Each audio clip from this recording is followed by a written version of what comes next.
주님 세례 축일에 대해서입니다. 예수님은 세례를 받을 필요가 없으시죠. 그런데 왜 세례를 받으셨는가? 가톨릭 교회교리서에서 가져왔습니다. 1223항입니다. 구약의 모든 예표는 그리스도 예수 안에서 성취된다. 예수님께서는 세례자 요한에게 요르단강에서 세례를 받은 후 공생활을 시작하신다. 연중주기 시작입니다. 부활하신 후에는 사도들에게 다음과 같은 사명을 주신다. 너희는 가서 모든 민족들을 제자로 삼아 아버지와 아들과 성령의 이름으로 세례를 주고, 삼위일체 하느님이 계십니다. 아버지와 아들과 성령의 이름으로 세례를 주고 내가 너희에게 명령한 모든 것을 가르쳐 지키게 하여라. 예, 너희에게 명령한 모든 것을. 신앙이라는 것은 이 명령에 복종하는 것입니다. 그래서 왜 세례를 받으셨는가? 죄가 없으신 분께서. 예수님은 우리의 모델, 이거 모범이십니다. 따라서 모든 사람들의 세례 필요성을 드러내시기 위해서 세례를 받았습니다.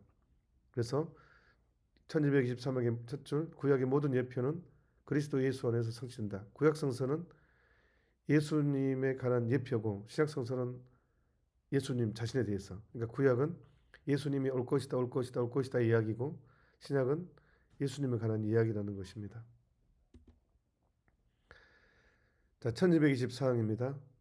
우리 주님께서는 모든 의로움을 이루시고자 죄인들을 위한 세례자 요한의 세례를 자청하여 받으셨다. 그러니까 죄가 없는 예수님이 세례를 받으신 이유는 죄인들을 위해서 자청하셨다는 것입니다. 예수님의 이 행위는 당신의 비우심을 나타내는 것이다. 그때 첫 창조에 물 위에 감돌던 성령께서 새 창조의 전조로 그리스도 위에 내려오시고, 성부께서는 예수님을 당신의 사랑하는 아들이라고 밝히신다. 예수님의 세례는 이제 완전 새로운 창조를 또한 드러내는 것입니다. 또한 예수님의 세례는 모든 민족들은 구원의 초대를 받았다를 드러냅니다. 1225항입니다. 그리스도께서는 당신의 파스카를 통하여 모든 사람들을 위해 세례의 샘을 열어주셨다. 사실 그리스도께서는 예루살렘에서 당신께서 겪으실 순환을 받아야 할 세례라고 이미 말씀하신 일이 있었다. 십자가에 못 박히신 예수님의 창에 찔린 옆구리에서 흘러나온 피와 물은 새로운 생명의 성사들인 세례와 성체성사의 예형이다. 그때부터 하늘나라에 들어가기 위해 물과 성령으로 새로 날 수 있게 된 것이다. 그러니까 요르단강에서 받은 예수님의 세례는 이제 예수님의 옆구리에서 창에 찔려서 흘리신 피와 물을 통해서 세례 성사가 이제 완벽하게 갖추어지게 됩니다. 그래서 요르단강에서 예수님의 세례는 순환과 부활을 미리 보여주는 것입니다. 자, 예수님의 옆구리에서 피와 물이 쏟아져 나왔다고 했죠. 그래서 그 물이 이제 세례 성사를 완성하고 피는 성체 성사를 완성하는데, 이 세례 성사는 어떻게 불리는가? 이 성사가 이루어지는 중심 예식에 따라 세례 성사, 밥티시무스라고 불립니다. 세례를 준다. 이 말은 히란말 밥티제인이라는 말에서 났습니다. 밥티제인, 이 말은 물에 담그다, 물에 잠기게 하다라는 의미입니다. 물에 잠김은 예비 신자가 그리스도의 죽음 속에 묻힘을 상징하는데, 그는 그곳에서 그리스도와 함께 부활하여 새 사람으로 나오게 됩니다. 죄가 물속에 잠기고 나오면 새로운 부활, 새 사람으로 나오게 된다는 것입니다. 그래서 옛날에는 세례식을 허리춤으로 들어가 있는 강에서 이렇게 세례식을 거행했는데 3번 물에 들어갔다 나오고 그랬습니다. 1215항, 이 성사는 또한 성령에 의한 재생과 경신의 목욕이라고도 불린다. 이 성사는 물과 성령으로 태어남을 의미하고 이를 실제로 이루어주기 때문이다. 실제로 이루어집니다. 이를 통하지 않고는 아무도 하느님 나라에 들어갈 수 없다. 요한복음 3장 5절에서 그렇게 얘기했습니다. 또한 이 성사는 이 목욕은 조명이라고 불리는데, 조명이라고 부른다는 거예요. 교리 교육을 받은 사람들이 마음의 빛을 받기 때문이다. 세례로서 모든 사람을 비추는 참빛이신 말씀을 받은 영세자는 빛을 받고 나서 빛의 자녀가 되고 그 자신이 빛이 된다. 그래서 세례를 또한 조명이라고 부른다는 것입니다. 자, 종합입니다. 세례는 하느님의 선물 가운데 가장 아름답고 가장 훌륭한 선물이다. 우리는 이것을 선물, 은총, 기름바름, 조명, 불멸의 옷, 재생의 목욕, 인호 등 가장 귀중한 모든 명칭으로 부른다. 그것은 아무것도 가지고 오지 않은 사람에게 주어지기 때문에 선물이며 빚진 자들에게도 주어지기 때문에 은총이며 죄가 물속에 묻히기 때문에 세례이며 신성하고 왕다운 것이기 도유이며 이때 세례식 때 크리스마스 성유를 이마에 바르거든요. 이게 도유식입니다. 밝은 빛이 이게 조명이며 우리의 부끄러움을 가려주기에 오시며 씻어주기 때문에 목욕이며 우리를 지켜주며 또한 하느님의 주권에 대한 표징이기 때문에 인호라고 한다. 너무 어마어마하죠. 예. 우리는 이 세례를 받은 사람들입니다. 세례 은총, 세례 효과 첫 번째 죄의 용서입니다. 가톨릭 교육에 이르서 1263항입니다. 세례를 통하여 모든 죄, 곧 원죄와 번죄, 그리고 모든 죄벌까지도 용서받는다. 벌까지 용서받는다는 거예요. 세례를 통해서. 새로 태어난 사람들에게는 하느님 나라에 들어가는 것을 가로막을 아무런 죄도 남아있지 않다. 곧 아담의 죄도 본죄도 죄의 가장 중대한 골가인 하느님과의 단절도 남아있지 않는 것이다. 확실합니다. 이 세례의 효과 첫 번째는 죄의 용서입니다. 반면에 세례받은 사람들에게는 고통, 질병, 죽음 등 죄의 현세적 결과 그리고 연약한 기질과 같은 인생에 내재한 나약함이 남아있다. 그리고 교회의 전통이 사욕이라고 부르고 은유적으로는 죄의 불씨라고 부르는 죄로 기우는 경향도 그대로 남아있다. 세례를 받았음에도 불구하고 그는 이제 이유가 우리가 싸워야 할 대상으로 남아있는 사욕은 거기에 굴복하지 않고 예수 그리스도의 은총으로 용감히 맞서는 사람들에게는 해를 끼칠 수 없다. 승리를 더 큰 은총을 주기 위해서 이제 남아 있습니다. 경기를 하는 사람도 규칙대로 경기를 하지 않으면 승리의 화관을 얻지 못한다. 디모데후서 2장 5절의 내용입니다. 세례 은총 두 번째는 새 사람이 됩니다. 세례는 모든 죄를 정화하기만 하는 것이 아니라 새 신자를 새 사람이 되게 하며 하느님의 본성에 참여하는 하느님의 자녀가 되게 하고 그리스도의 지체, 그리스도와 공동 상속자, 성령의 성전이 되게 한다라고 나와 있습니다. 어마어마하죠. 새 사람이 됩니다.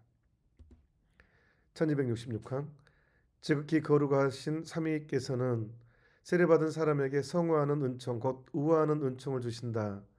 이 성화 은총은 향주덕을 통하여 하느님을 믿고 하느님께 바라고 하느님을 사랑할 수 있게 하며 믿음, 소망, 사랑입니다. 성령의 은혜를 통하여 향주덕은 믿음, 소망, 사랑이 향주덕이에요. 그래서 믿고 희망하고 사랑할 수 있게 한다는 거예요. 그다음에 성령의 은혜를 통하여 성령의 이끄심에 따라 살고 행동할 수 있게 하며 윤리덕을 통하여 선이 성장하도록 해준다. 이처럼 그리스도인의 초자연적인 삶 전체가 세례의 뿌리를 두고 있다. 세례 연총 세 번째 효과 세 번째입니다. 그리스도의 몸인 교회와 한 몸이 된다. 1267항입니다. 세례는 우리를 그리스도의 신빛의 이론이 되게 한다. 우리는 서로 지체입니다. 세례는 교회와 한 몸이 되게 한다. 세례대에서 국가와 문화, 인종과 성별 등 모든 자연적 인간적 한계를 초월하는 신약의 유일한 하느님의 백성이 탄생한다. 우리는 모두 한 성령 안에서 세례를 받아 한 몸이 되었습니다. 너무 아름다운 표현입니다. 세례받은 사람들은 살아있는 돌로서 영적 집을 짓는 데 쓰이는 거룩한 세제단이 되었다. 그들은 세례를 통하여 그리스도의 사제직, 예언자직, 왕직에 참여한다. 여러분은 선택된 교례고 임금의 세다단이며 거룩한 민족이고 그분의 소유가 된 백성입니다. 그러므로 여러분을 어둠에서 불러내어 당신의 놀라운 빛 속으로 이끌어 주신 분의 위협을 선포하게 되었습니다. 세례를 받으면 신자들의 보편 사제직에 참여하게 됩니다. 세례 1269강 교회의 일원이 된 세례받은 사람은 이제 자신의 것이 아니고 우리를 위해 돌아가셨다가 다시 살아나신 그리스도의 것이다. 우리는 이제 세례받은 순간 나는 예수님의 것, 그리스도의 것이 됩니다. 그러므로 세례받은 사람은 다른 사람에게 헌신하고 교회의 친교원에서 그들에게 봉사하며 교회의 지도자들에게 복종하고 순종하며 그들을 존경하고 사랑해야 한다. 세례를 받으면 이처럼 책임과 의무가 생기지만 동시에 세례받은 사람들은 교회의 품 안에서 성사를 받고 하느님의 말씀으로 양육되며 교회의 다른 영적인 도움으로 지원받을 권리를 누립니다.